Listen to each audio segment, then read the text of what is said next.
Our final unit concerns contracts that are illegal or against the public policy of whatever jurisdiction you're in. And those kinds of contracts will not be enforceable.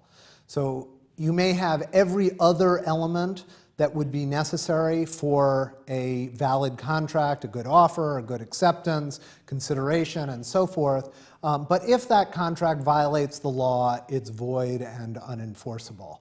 The example that's often used is if you and I have a contract to sell slot machines for a particular price, and we all agree, but it's in a state where gambling and slot machines are illegal, then that is a contract that would be void and unenforceable. And even if performance has begun, usually we've already learned that usually if you begin performance, you would at least be able to get back money that would compensate you for what you've done so far.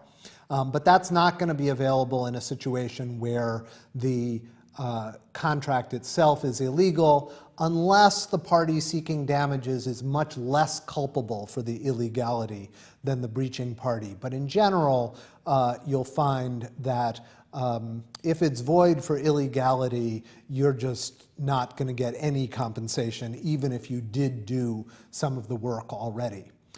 There's also the possibility that there might be a contract that's legal technically, but it violates a public policy that's expressed in a statute. That's not necessarily completely unenforceable, but it probably won't be fully enforced. Courts might order restitution, so you might get back some of your damages for having started performance or something like that. So it's not fully unenforceable, but it still will generally be frowned upon.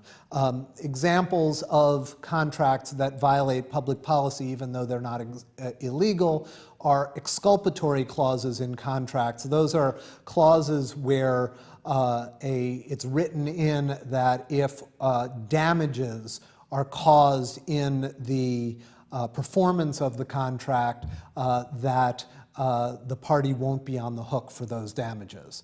And those are often thought to be unconscionable. So you could imagine, a moving company is moving stuff into your house, and they write in an exculpatory clause that says that they won't be responsible if they totally bang up your house or damage your furniture along the way, and so forth. And so you could imagine a court saying that that violates public policy. It's akin to an unconscionable contract.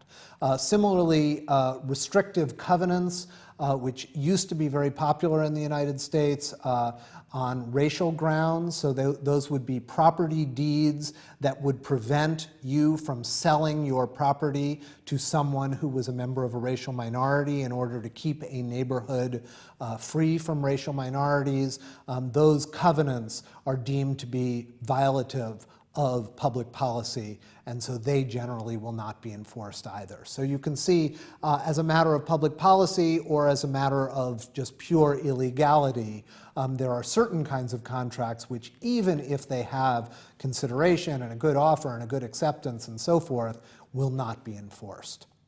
So now we're at the end of our contracts unit. There's been a lot of material here, and it's definitely worth your while to go back through all of the material, watch all the videos again, work through the sample problems and so forth, because contracts is the biggest single topic on the CLEP exam. So you really want to take some time to go through all of these various units.